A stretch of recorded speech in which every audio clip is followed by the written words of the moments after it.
जिंदा चारू ने खोला अबीर का पुराना राज, अबीरा के उड़े होश। जी हाँ दोस्तों, सीरियल यह रिश्ता क्या कहलाता में चल रहा है। हाई वोल्टेज ड्रामा जहाँ पर जलेबी बाई मिलवाएगी। अबीरा को जिंदा चारू से अपकमिंग ट्रैक में देखने को मिलने वाला है कि जलेबी भाई अबीरा को ये भी बिना किसी गलती के और उसका वकील उसे पैसे ऐंठ रहा है। इसके बाद देखने मिलता है कि अबीरा कहती है कि क्या आप मुझे उससे मिलवा सकती हैं, जिसके बाद जलेबी बाई उसे लेकर जाती है उसे जेल में, जहाँ पर कोई और नहीं जिंदा चारू कैद है। जी हाँ दोस्तों, अपकमिंग ट्रैक में देखने को मिलेगा यहाँ पर अबीरा उस लड़की को देखते हैं जो कि किसी से मिलना नहीं चाहती और जलेबी बाई कहती है कि कोई तुमसे मिलने आया है, लेकिन वह साफ इनकार कर देती है और कहती कि नहीं, यह अच्छी लड़की है, तुम है, इस जेल से बाहर निकल सकती है, तुम्हारे परिवार से मिलवा सकती है। जिसके बाद अबीरा कहती है कि हाँ मैं आपको मिलवा सकती हूँ आपके परिवार से। इतनी ही देर में जैसे अबीरा की आवाज सुनती है, चारू मुड़कर देखती है और जैसे ही चारों को अबीरा देखते हैं दोनों शॉक तो जाती है। उसे 440 वोल्ट का झटका लगता है। चारों भागकर अबीरा को गले लगा लेते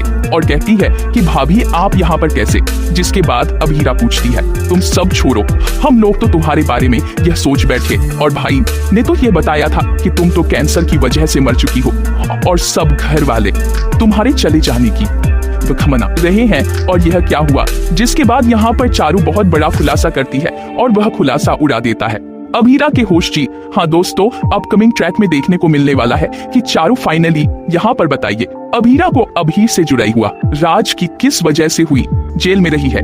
देखने को मिलने वाला है कि यहाँ पर चारू बताएगी कि अबीर उसका असली भाई नहीं है। जी हाँ दोस्तों, आने वाले एपिसोड में देखने मिलेगा कि अबीर के सामने आएगा कैसा शासन छोड़ देगा उसकी होश। उसे पता चलेगा चारों से कि अबीर उसका असली भाई नहीं है, वह सिर्फ और सिर्फ गोयमकास की प्रॉपर्टी हड़पने की वजह से उनके घर में आया है। और जब चारू को यह सच्चाई शादी के बाद पता चली तो उसने सबको बताने की काफी कोशिश की, लेकिन अभी मैं उसे ड्रग्स के मामले में फंसाकर इस जेल में सड़ने को मजबूर कर दिया। अबीर को पता है कि अगर मैं बाहर रही तो आप लोगों से कांटेक्ट करूंगी, लेकिन जब मैं घर पहुंची तो वहां पर आप भी नहीं थे और भैया भी नहीं थे। और इस चीज का फायदा उठाकर अभी मुझे यहीं पर जय पसंद नहीं को मजबूर कर दिया और कुछ जापान चला गया। देखने को मिलने वाला है कि अभी राय को यकीन नहीं होता है कि भी अभी कर सकता है। इसके बाद चारू कहती है आप तो बता रहे थे कि मेरा मातम बनाया घर वालों ने। इसके बाद अबीरा कहती है भाई तो मेरी शादी के लिए लौट कर आए थे। जिसकी बात कह दी चारू की वह नकली है, अबीर है भाभी, उसे पर यकीन मत करना, वह सबको बर्बाद कर देगा। वह अब वह वकील को भी मेरा केस लड़ने नहीं देता है और इसी वजह से मैं कुछ नहीं कर पा रही हूँ। यहाँ रहकर मैं कैसे कांटेक्ट भी नहीं कर पा रही हूँ। और आप तो अभी नहीं सबको ये बता दिया है कि मैं मर चुकी हूँ, तो उसके बाद मुझे कोई ढूंढने की भी कोशिश नहीं करेगा।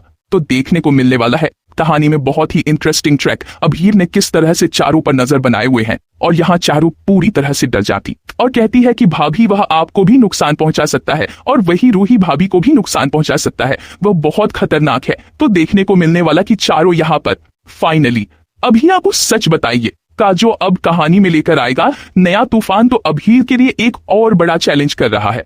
बाहर इंतजार देखना, दिलचस्प होगा कि क्या मेरा के सामने आएगा उसका असली चेहरा और कैसे सबको अबीरा यकीन दिलाएगी।